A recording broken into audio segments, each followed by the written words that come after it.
नमस्कार, मैं जितेंद्र चतुर्वेदी। आप सभी से आग्रह रहेगा कि अगर आप मतांतर से नहीं जुड़े हैं तो जुड़िए, वीडियो को लाइक कीजिए और साझा करना मत भूलिए। क्या ईडी अरविंद केजरीवाल को तिहाड़ ले जाने वाली है? वैसे तो ये सवाल बहुत चौंकाने वाला है, क्योंकि ये तो कहा ही जा रहा है कि अब ईडी ने सम्मन भी किया, ये गए भी नहीं, तो इसलिए अब ईडी दूसरा सम्मन क्यों करेगी। और उसी भी जब ये बात उठती है कि क्या ईडी ले जाने वाली है, तो जाहिर सी बात है कि इसको लेकर एक उत्सुकता भी जगती है। लेकिन ये जो सवाल है ना, इसके उठने की तीन वजह है। अभी अगर आप आम आदमी पार्टी पर गौर करें तो वहां बहुत हलचल मची हुई है। अरविंद केजरीवाल खुद ऐसा दिखाई देता है कि बहुत जल्दी में सब कुछ समेटना चाह रहे हैं, क्योंकि उन्हें इस बात की आशंका तो है ही है कि कभी भी ईडी ले जा सकती है। अब इसी दरमियान जो घटनाक्रम बदला है, उस घटनाक्रम ने इस सवाल को बड़ा कर दिया है। हो क्या रहा है कि इधर कुछ दिनों पर अगर आप गौर करें तो अरविंद केजरीवाल तमाम बैठकें कर रहे हैं। अब ये बैठकें नाहक तो हो नहीं रही हैं, इन बैठकों का कुछ तो मतलब है। अब जब ये कयास लगाया जा रहा था कि आखिर इन बैठकों से क्या कुछ निकलने वाला है, उसी दरमियान एक खबर आती है। और वो खबर दरअसल सीधे तौर पर यह होती है कि कानून मंत्रालय जो है, कानून विभाग जो है, वो कैलाश गहलोत से लेकर आतिशी मारलेना को दे दिया गया। अब इस तरह से अगर आप देखें तो आतिशी मारलेना के पास 14 विभाग हो गए, हैवीवेट मंत्री हो गए वो। इससे पहले जल लिया गया था सौरभ भारद्वाज से, वो भी इनको दिया गया था। उससे पहले सर्विस लिया गया था सौरभ भारद्वाज से, वो भी इनको दिया गया था। और कैलाश गहलोत से ही पीछे जो है वो राजस्व और वित्त लेकर इनको दिया गया था। तो इस तरीके से जो आतिशी मारलेना का पोर्टफोलियो बढ़ रहा है, उसके क्या मतलब निकाले जाएं। कुछ लोगों का मानना है कि हो सकता है कैलाश गहलोत की समस्या बढ़ने वाली हो, लेकिन क्या ये समस्या 6 महीने से नहीं बढ़ी।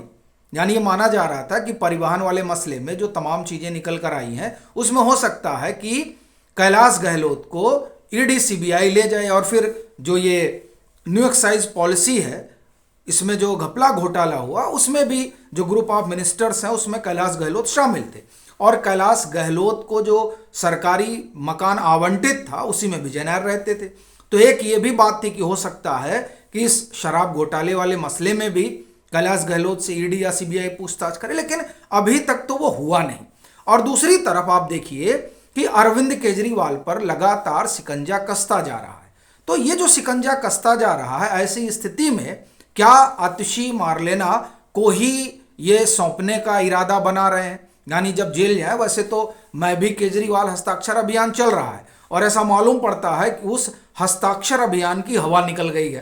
तो ऐसी स्थिति में अरविंद केजरीवाल क्या ही करें, क्योंकि राजपाट तो किसी को सौंपना ही। हाँ, ये शीश महल वाला एक मसला है कि शीश महल का क्या होगा।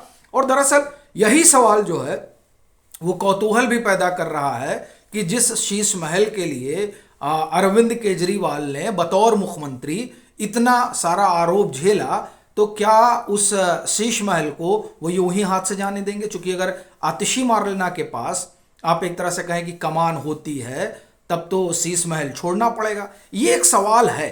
मगर जिस तरह से आतिशी मारलेना का कद बढ़ाया जा रहा है, उससे इतना तो तय माना जा रहा है कि संभवतः जो चरण पादुका रखकर आप कहें कि शासन वाली व्यवस्था में तो कहीं अरविंद केजरीवाल नहीं जा रहे हैं। वैसे तो ये बड़ा पवित्र है चरण पादुका रखकर, चूंकि इसका एक अपना इतिहास है और इसका संस्कृति से बड़ा जुड़ाव है। इसलिए तो अरविंद केजरीवाल के लिए तो कम से कम उसका प्रयोग नहीं करना चाहिए।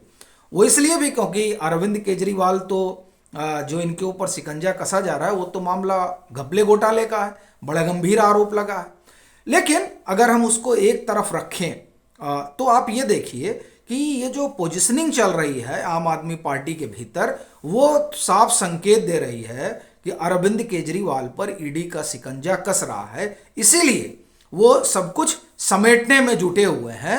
और एक तरह से आप कहें कि आतिशी मारलेना को काफी काबिल भी माना जाता है, तो इसलिए भी उनको तमाम चीजें सौंप दी जा रही हैं ताकि आने वाले दिनों में अगर कोई संकट पैदा हो तो उससे निपटा जा सके।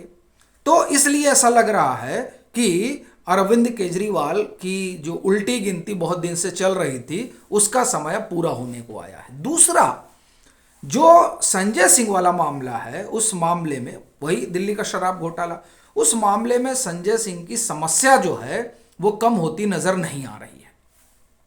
और उसका बड़ा कारण है वो गवाह जिसकी पहचान ईडी छिपाना चाहती है। और ये जो जो पहचान छिपाने वाला मसला है, उससे एक बात तो तय मानी जा रही है कि वह ऐसा गवाह है जो आम आदमी पार्टी की सरकार के रग रग से वाकिफ है। नहीं तो ये तमाम सरकारी गवाह बने हैं, आप देखिए, लेकिन किसी के लिए ईडी ने यह नहीं कहा कि नहीं हमको इनकी पहचान छुपानी है।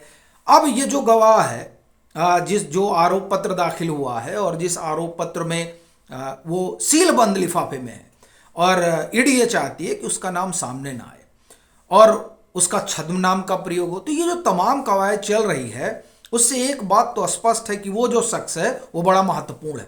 वो कौन है, अब वो तो बाद में पता चलेगा जब ईडी इस रहस्य को खोलेगी, लेकिन मालूम पड़ता है कि उसके पास बहुत कुछ है।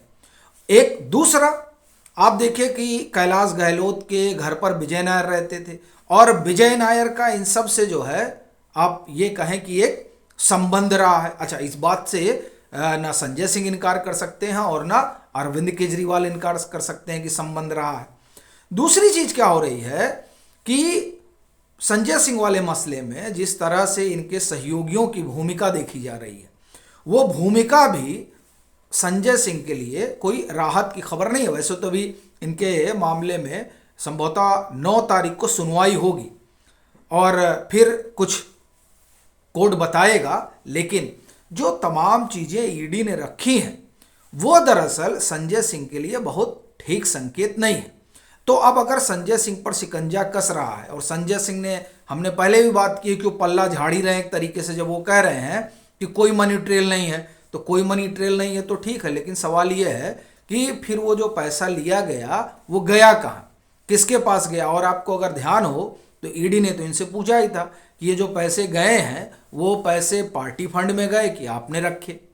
तो ये जो चीजें हैं वो इनके लिए एक जो है, जो ताना बाना बुन रही हैं, उस ताने बाने ने संजय सिंह का ही नहीं, अरविंद केजरीवाल के लिए भी समस्या बिकट कर दी है। और खास तौर से ये जो हलचल है, और इस हलचल में आप देखिए कि अभी मुझे लग रहा है ये संभवतः कल की ही बात है, जब एलजी ने तमाम फाइलें जो जिन पर कुंडली मार के आम आदमी पार्टी की सरकार बैठी हुई थी, उसको उन्होंने मंगा लिया, और उसको मंगाते ही आम आदमी पार्टी के भीतर हलचल मच गई। आनन फानन में जो है वो आप देखिए कि कैलाश गहलोत से विभाग लेकर आतिशी मारलेना को जो दिया गया। तो ये जो तमाम घटनाक्रम है वो ये तो साफ कर रहा है कि अरविंद केजरीवाल और उनकी सरकार के लिए संकेत बहुत ठीक नहीं है। और खास तौर से अगर अरविंद केजरीवाल की बात करें तो, क्योंकि आम आदमी पार्टी को तो आरोपी बनाए जाने की कवायद में ईडी लगी हुई है। हाँ, एक खबर अगर आप देखें तो इनके लिहाज से कहा जा सकता है कि पॉजिटिव है, वो ये कि जो ईडी ने इस दिल्ली के शराब घोटाले में जिन लोगों को गिरफ्तार किया था, उसमें पर्नोरिको के, जो पर्नोरिको इंडिया यूनिट है उसके हेड रहे हैं बिनोय बाबू, उनको जो है बेल मिली है इस मसले में। और मुझे लगता है ये तीसरी बेल होगी। इससे पहले राजेश जोशी को मिली थी, फिर संभवतः कोई गौतम है उनको मिली थी, और अब इनको मिली है। और इसमें तो कोर्ट ने कहा है कि आप बिना ट्रायल शुरू हुए किसी को इतने लंबे समय तक जेल में नहीं रख सकते। हालांकि वहां पर फिर ये आर्गुमेंट दिया गया ईडी की तरफ से कि देखिए मनीष सिसोदिया वाले मामले में तो बेल नहीं मिली थी। खैर, वो चूंकि मनीष सिसोदिया का मामला था, और उस तरह जब इस बेल वाले मामले में तो वैसे भी रहता है कि जो कुछ इसमें कहा गया है वो और किसी पर लागू नहीं होगा, तो जाहिर सी बात है कि वहां ये बात तो नहीं बनी। पर मुझे लगता है कि बिनोय बाबू को जो बेल मिली है वो कोई बड़ी राहत तो नहीं है अगर इस पूरे मामले में देखा जाए, खासतौर से जो आरोपी हैं, क्योंकि बिनोय बाबू की एक अलग भूमिका थी और वो बार बार ये कह भी रहे थे कि सीबीआई को हमने सारी जानकारी दी। मतलब वो खुद को बतौर अप्रूवर, उनका कहना था कि हम अप्रूवर के तौर पर सीबीआई के साथ थे और हमने तो पूरी कोशिश की कि इस तरह का जो है भ्रष्टाचार ना हो। और उन्होंने ये भी कहा था कि हमने तो सरकार को सलाह भी दी थी, यानी केजरीवाल सरकार को, लेकिन उन्होंने उनकी सलाह को नहीं माना। तो वो तमाम ग्राउंड है जो जिसकी वजह से ऐसा लगता है कि बिनोय बाबू को बेल मिली। लेकिन अगर आप मनीष सिसोदिया की बात करें तो वो तो डिप्टी सीएम ही थे, उन्हीं की देखरेख में सब कुछ हुआ, ये उनके ऊपर बड़ा भारी आरोप है। अरविंद केजरीवाल की अगर आप बात करें तो बेनिफिशियरी तो इसमें आम आदमी पार्टी ही दिखाई दे रही है, जो प्रथम दृष्टया आरोप है। तो ऐसी स्थिति में अरविंद केजरीवाल के लिए भी कोई ठीक परिस्थिति तो नहीं है। तो इसीलिए ऐसा लगता है कि ये जो तमाम चीज़ें चल रही हैं उसमें अरविंद केजरीवाल और उनकी पार्टी के लिए परिस्थितियां विपरीत हो रही हैं। बाकी आपकी अपनी क्या राय है ज़रूर साझा करिए, और मतांतर से नहीं जुड़े हैं तो जुड़िए, वीडियो को लाइक कीजिए और साझा करना मत भूलिए।